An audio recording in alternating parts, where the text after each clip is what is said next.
பரதேசிகளுக்கு எழுதிய நிருபம் என பேதுரு கடிதம் எழுதும் பொழுது யாரை குறித்து அப்படி எழுதினார்? அழியாததும் மாசற்றதும் வாடாததுமாகிய பரலோக ராஜ்யத்தை பெற்றுக்கொள்ள முதலில் நாம் என்ன செய்ய வேண்டும்?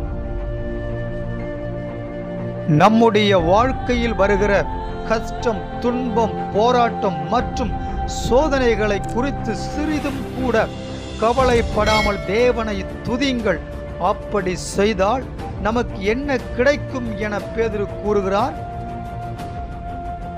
பரிசுத்த ஆவியானவரின் வல்லமையினால் செய்யப்படுகிற ஊழியத்தை உற்று பார்க்க தேவ தூதர்களும் எப்படி இருக்கிறார்கள்? அதில் ஒரு பாவி ரட்சிக்கப்பட்டால் கூட தூதர்களுக்கு என்ன உண்டாகும் என வேதம் கூறுகிறது. பிரியமான சகோதர சகோதரிகளே, இதுவரை நீங்கள் அறியாமையினாலே பாவம் செய்திருக்கலாம். இனி அப்படி செய்யாமல் பரிசுத்தமாயிருங்கள் என கூறியது யார்?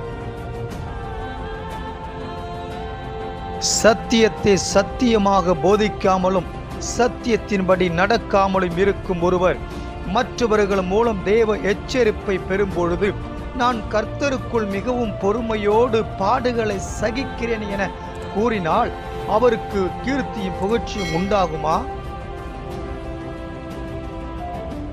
நம்முடைய கிறிஸ்தவ வாழ்க்கையில் நம்மை ஒருவர் திட்டினாலோ அடித்தாலோ சபித்தாலோ பதிலுக்கு நாம் என்ன செய்ய வேண்டும்? பெண்கள் நகை அணிந்து கொள்ளலாமா வேண்டாமா? இதை குறித்து பவுலும் பேதுரும் என்ன கூறுகிறார்கள்?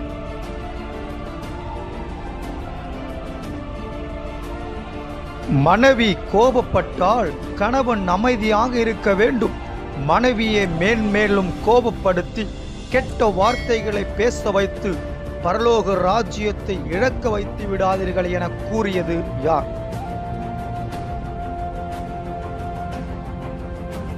பரலோக ராஜ்யத்திற்கு செல்லும் வழியை தடுக்கக்கூடிய மிக பெரிய ஆயுதம் எது?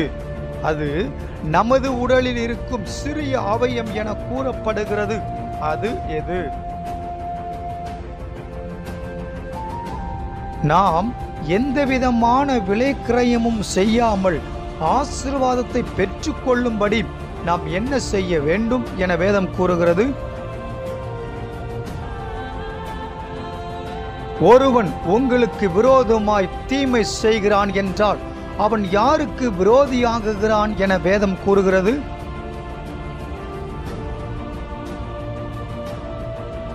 பூமியில் உள்ள மனிதர்களுக்கு சுவிசேஷத்தை பிரசங்கித்தவர் மரித்த ஆவிகளுக்கும் சுவிசேஷத்தை பிரசங்கித்தார். அவர் யார்? உலகம் நீரினால் அழியப் போகிறது என பிரசங்கித்த நோவாவுடைய பிரசங்கத்தை ஏற்றுக்கொள்ளாதவர்களுக்கு வேறு ஒருவர் பிரசங்கித்தார். அவர் யார்? கிறிஸ்துவுக்குள் இருக்கிற நாம் ஒருவருக்கொருவர் எப்படி இல்லாமல் இருந்து என்ன செய்ய வேண்டும் என வேதம் கூறுகிறது.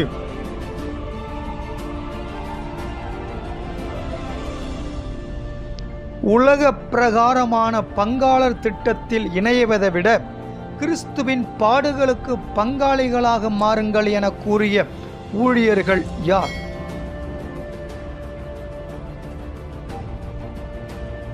மரணம் அடைந்தவர்களின் மாமிசம் அழிந்து போனாலும் அவர்களுடைய ஆவி உயிரோடு இருக்கின்றது.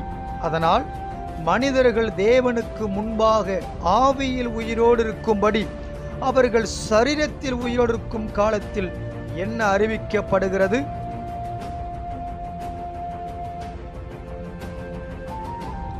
மகிமை உள்ள வாடாத கிரீடத்தை பெற வேண்டுமெனில் நாம் என்ன செய்ய வேண்டும் என வேதம் கூறுகிறது.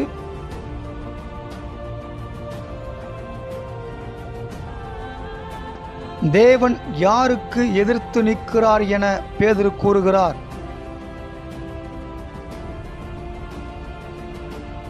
தேவன் ஒரு மனிதனை உயர்த்துவதற்கு ஒரு காலத்தை வைத்திருக்கிறார். ஆர்வம் அடைந்து தன்னை தானே உயர்த்தி கொள்ள முயற்சி பண்ணாமல் யாருக்குள் அடங்கியிருக்க வேண்டும் என வேதம் கூறுகிறது?